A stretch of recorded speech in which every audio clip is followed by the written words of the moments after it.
Alors, on va maintenant aborder la stratégie diagnostique et les complications, les risques de l'hypertrophie bénigne de la prostate. Là,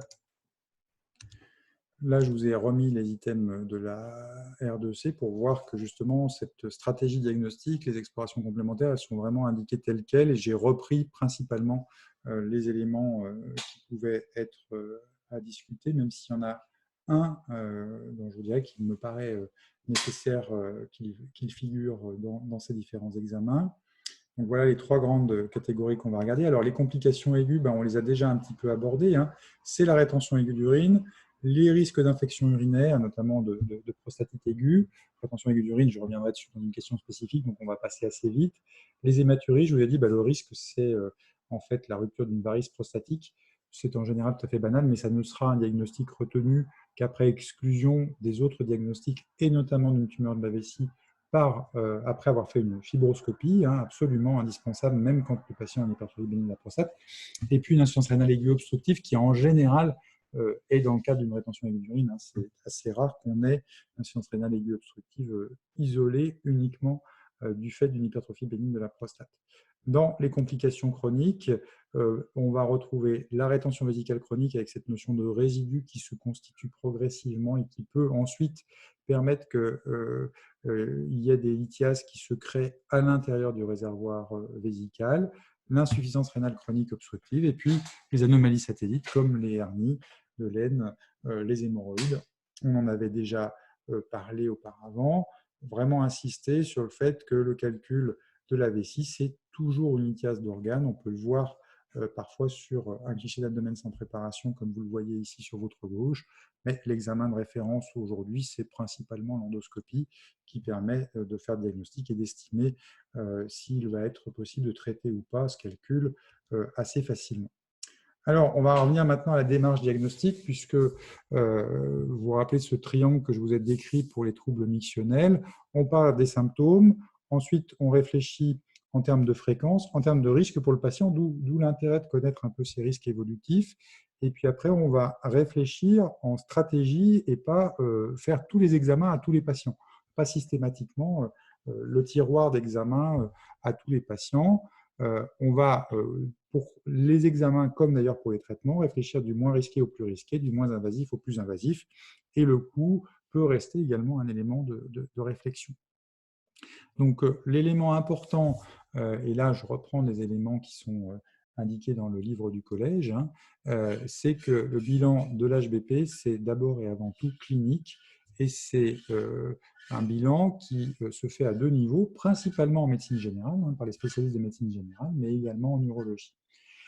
Et globalement, en fait, sur cette première prise en charge, on va avoir un bilan qui est d'abord clinique et qui sera très secondairement avec des examens complémentaires. L'interrogatoire structuré, les questionnaires sont très faciles aujourd'hui à obtenir par ordinateur.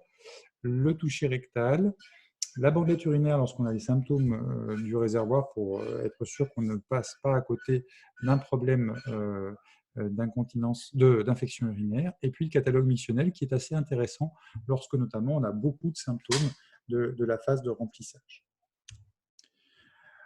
Une fois qu'on a fait ces examens-là, je vous propose de relire un peu le tableau qui est dans ce livre du collège avec les éléments moi, qui me paraissent très fréquents, les examens qui me paraissent nécessaires, qui sont coloriés de cette façon-là, puis les examens qui sont optionnels. Donc, le PSA, il est complètement optionnel, il est fréquent parce que, en fait, c'est la même catégorie d'âge des patients, et donc si on est convaincu de l'intérêt du diagnostic précoce du cancer de la prostate, on fera ce PSA la plupart du temps chez ces patients, notamment si on envisage un traitement chirurgical. La créatinémie, je vous l'ai dit, c'est optionnel. Là encore, ça dépend un petit peu de la situation. Je dirais qu'à partir du moment où on va avoir un résidu post-mictionnel et éventuellement une distension des cavités excrétrices, évidemment la créatinémie est indispensable, mais elle n'est pas aussi indispensable que ça chez tous les patients, loin s'en faut, même si elle fait partie des examens qui sont indiqués et qu'il faudrait retenir pour le CN, puisqu'ils sont indiqués tels quels dans le livre du collège. L'échographie de l'arbre urinaire, elle est optionnelle, mais elle est vraiment importante puisqu'elle va permettre de rechercher cette notion de résidu postmictionnel.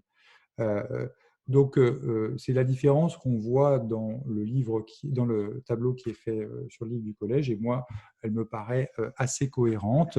L'échographie, elle est par voie suspubienne. C'est un examen qui est non invasif, qui n'est pas dangereux, qui vous permet de vérifier. Alors, attention, simplement, les résidus postmictionnels, ils sont souvent excessivement notés dans les examens qu'on fait en ville, tout simplement parce que les patients viennent avec une telle envie d'uriner, on leur a dit attention, on est bien vessie pleine, que finalement ils vont avoir des faux résidus postmictionnels. Donc ça, c'est une petite subtilité qu'il faut connaître, mais en tout cas, notamment si on envisage une intervention, on sera obligé de faire cette mesure du résidu postmictionnel. Le catalogue mictionnel, il est optionnel, mais il est très intéressant quand il y a des problèmes de phase de stockage. Et la débimétrie, elle n'est pas faisable en médecine générale. C'est un examen qui, par ailleurs, n'est pas coté, qui ne donne droit à aucune rémunération, ni à l'urologue, ni à d'autres types de médecins.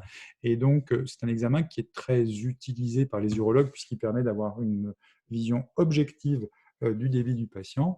Et il est considéré comme nécessaire dans le livre du collège. Et donc, je voulais indiquer tel quel. Et je crois que c'est effectivement tout à fait pertinent d'avoir, avant de prendre en charge un patient, une mesure objective de son débit, même si elle est parfois soumise à plein d'aléas. Voilà des exemples de débimétrie. Je vous l'ai déjà montré dans un chapitre précédent avec la débimétrie entre guillemets idéale, même si là on a un volume qui est un petit peu faible. Normalement, c'est plus de 150 ml dans le livre du collège. Là, vous commencez à avoir un débit un petit peu dysurique.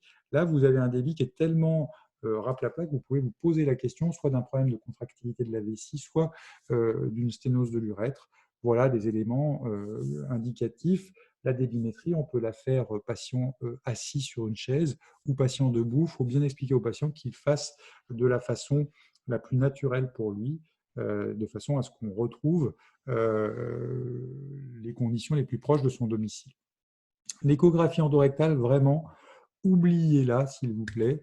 Ne la prescrivez pas aux patients. C'est vraiment un examen qui est finalement surtout utile aux urologues.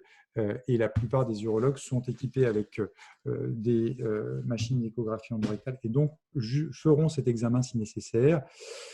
C'est vraiment très rare qu'on ait besoin d'avoir cette précision de diagnostic du volume, sauf quand justement on a une décision chirurgicale à poser. Donc vraiment, cet examen de l'échographie endorectale, c'est un examen qui est surtout réservé aux urologues et l'échographie par voie suspubienne suffit dans l'écrasante majorité des cas. C'est vrai qu'elle donne un volume prostatique un tout petit peu moins précis que le volume que vous pourriez avoir avec l'échographie endorectale.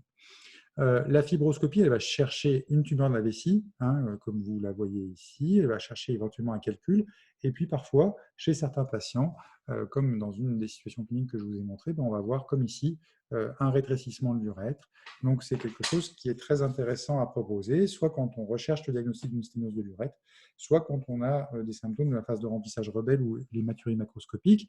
Ce n'est pas systématique dans le bilan d'une HBP. C'est vraiment réservé aux situations que je viens de vous décrire, mais c'est un examen qui est maintenant fait relativement facilement. Alors, c'est un examen qui a un petit risque, le risque infectieux, dont je ne vais pas vous donner le pourcentage puisqu'il n'est pas indiqué dans le livre du collège, mais qui n'est pas complètement exceptionnel. Donc, c'est un examen dont on doit bien peser l'indication puisqu'il y a un risque pour les patients. Donc, ce que vous pouvez retenir aujourd'hui sur ce bilan, cette stratégie diagnostique dans les troubles du bas appareil urinaire, c'est que les complications de l'HBP sont rares. Donc, la démarche diagnostique initiale peut reposer essentiellement sur la clinique. On va plutôt faire une échographie par voie abdominale qui suffira à donner beaucoup d'informations, dont notamment la recherche du résidu postmictionnel. Et l'échographie endorectale est vraiment à réserver à l'évaluation du volume prostatique en préopératoire. Et on n'attribuera une hématurie à l'hypertrophie bénigne de la prostate qu'après un bilan qui exclut des causes malignes. Je vous remercie de votre attention.